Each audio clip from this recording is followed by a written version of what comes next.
Alright guys, welcome to your 20th MySQL tutorial. Congratulations on making it this far, but I will have to say that you better be ready to get your mind blown in about 1 minute, because that's what I'm about to do. What I'm about to teach you guys is about subqueries. Now what a subquery is a query inside another query. Inception. So it sounds weird, it is, but it can come in useful a whole lot. So let me go ahead and show you guys a really quick example first.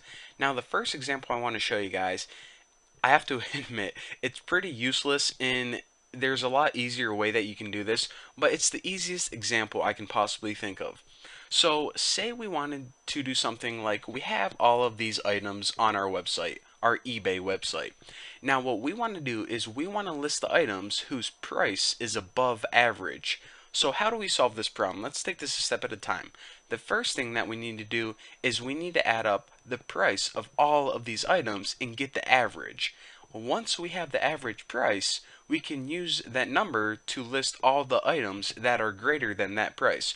For example, if the average price of these items was $500, we would figure that out first, and then once we figured out the average price is $500, we would list all the items greater than $500. Sounds simple? Well, now we have to figure out how to do it using computer code.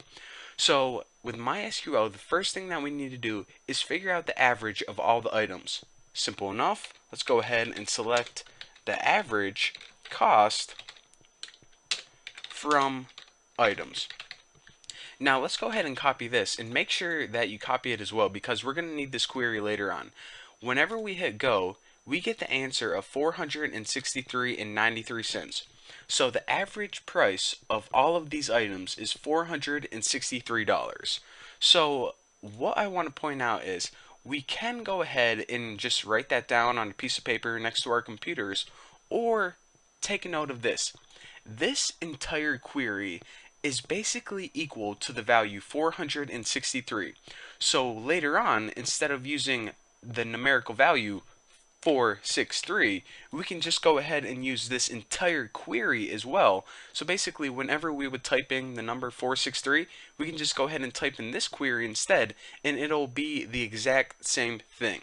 So go ahead and remember to copy or cut that as well, so you have that, because we're going to be using that query later on. So now that we have the average of 463, what we need to do is we need to list all of the items greater than that price. So let me go ahead and do that right now. So select name and cost from items where the cost is greater than, and now this is where we can type 463 just like that, and then we can go ahead and order by cost descending, and whenever we run this, check it out. It basically lists all of the items that are greater than 463, or what we can do is we can run a query inside a query, aka a subquery. So remember how I told you that you can just go ahead and plug in 463 right there? Well, that's nice and all, but let's go ahead and learn how to use subqueries. Go ahead and delete that number, and I'm just going to go ahead and add some white space, so this is probably a little bit easier to see. Now inside your parentheses, I'll give you guys a bunch of white space so you can clearly see it. Just go ahead and add that query before. So now how MySQL is going to work is like this. The very first thing it's going to do, well, let me take a step back and explain to you guys how MySQL works. MySQL runs its queries from the inside out. The very first thing it figures out is what's in between its parentheses. So before it runs this entire query, it's going to figure out what's in between these parentheses first. So it's going to get the average cost from the items, which is 463. And then it's going to treat this string not as a string anymore, but as the numerical value 463. So it's going to say, okay, select the name and cost from items where cost is greater than 463, order by cost descending.